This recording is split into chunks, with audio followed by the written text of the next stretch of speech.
नमस्कार बच्चों, आज मैं आपको आपके पार्ट 1 का चैप्टर नंबर 8 धर्मनिरपेक्षता सेक्युलरिज्म पढ़ाने जा रही हूँ। अब आप समझिए ये होता क्या है। धर्मनिरपेक्षता, जैसा कि आपका पहले भी एक पॉइंट आया था, उसमें मैंने आपको क्लियर कराया था, जिसका कोई धर्म नहीं होता वो धर्मनिरपेक्षता कहलाता है। धर्मनिरपेक्षता का अर्थ, यद्यपि धर्मनिरपेक्षता का अर्थ अनेक विद्वानों ने अलग अलग दिया है, परंतु इसके प्रति विद्वानों के विचारों का सारांश एक जैसा ही है।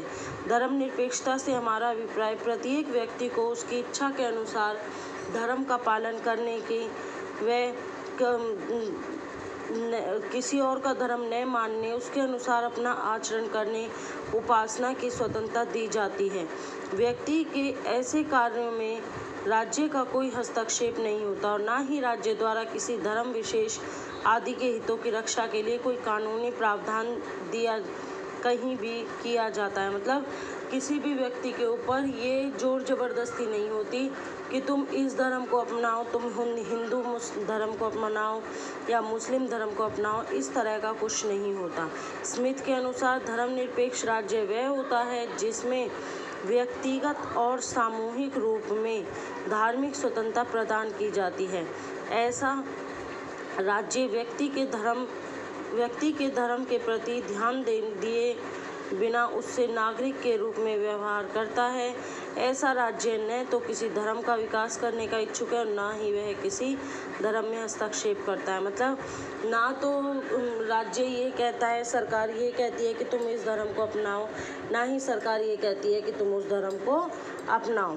धर्मनिरपेक्ष राज्य जो है, वेंकटरमन ने बहुत सुंदर शब्दों में कहा है कि धर्मनिरपेक्ष राज्य वे तो धार्मिक होता है, न अधार्मिक और ना ही धर्म विरोधी।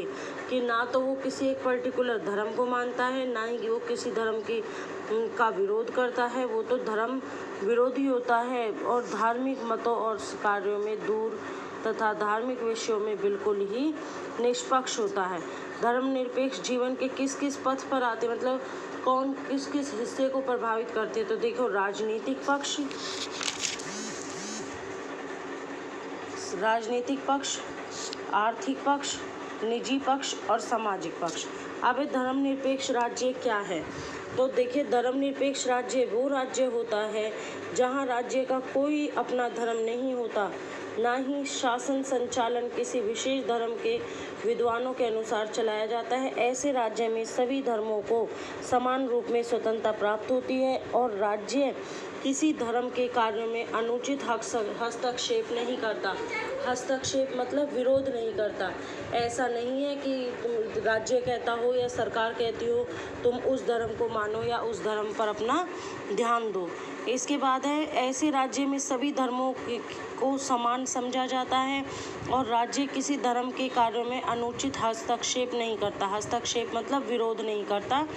भारत एक धर्मनिरपेक्ष राज्य है क्योंकि हमारे देश में किसी भी धर्म को विशेष स्थिति प्रदान नहीं की जाती। मतलब आप खुद ही अपने ऊपर लेकर देखिए कि क्या आपसे कभी किसी सरकार ने या किसी व्यक्ति ने ये कहा है कि तुम हिंदू हो तो मुसलमान बन जाओ, तुम्हें इतने रुपए देंगे या मकान देंगे, या फिर तुम्हारा हिंदू धर्म हमें अच्छा नहीं लगता तुम क्रिश्चियन बन जाओ, सरदार बन जाओ या कुछ भी बन जाओ। ऐसा कुछ नहीं है। हमसे कभी भी किसी ने हमारा धर्म परिवर्तन के लिए नहीं कहा, ना ही ये कहा है कि तुम शिव जी की पूजा मत करो और तुम शेरावाली की पूजा मत करो। जिसका हमारा मन है हम उस देवी देवता की पूजा और उपासना करते हैं। देखिए धर्मनिरपेक्ष राज्य की मुख्य विशेषताएं, कोई राज्य धर्म नहीं, कि धर्म जब उसका नाम ही धर्मनिरपेक्ष है तो उसका कोई राज्य धर्म नहीं है। ऐसा नहीं है कि भारत में बस हिंदू रहेंगे, मुसलमान नहीं रहेंगे या क्रिश्चियन नहीं रहेंगे या सरदार नहीं रहेंगे, ऐसा कुछ भी नहीं है।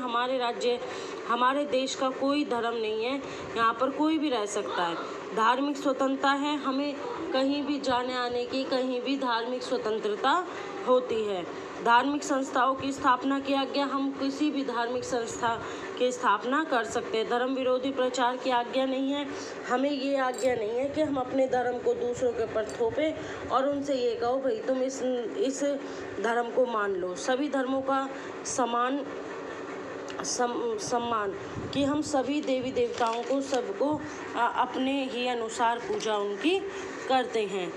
सरकारी शैक्षणिक संस्थाओं में कोई धार्मिक शिक्षा नहीं कि हमारे स्कूल में क्या आप लोगों ने अब तक आप 10th 12th में आ गए हो, क्या आपसे कभी किसी टीचर ने ये कहा बेटा ये शिव जी अच्छे नहीं है, शेरावाली अच्छी नहीं है, वैष्णो माता अच्छी नहीं है, ऐसा किसी ने कहा? नहीं कहा। क्योंकि हमारा मेन एम है बच्चों को धर्म के रास्ते पर कटुता साबित नहीं करना, उनको अलग रखना। धर्म के आधार पर कोई भेदभाव नहीं है। क्या मैंने या किसी और टीचर ने कभी आपसे कहा कि बेटा आगे सिर्फ हिंदू बैठेंगे, पीछे मुसलमान क्रिश्चियन जो अलग जाति के वो बैठेंगे? ऐसा कुछ नहीं है।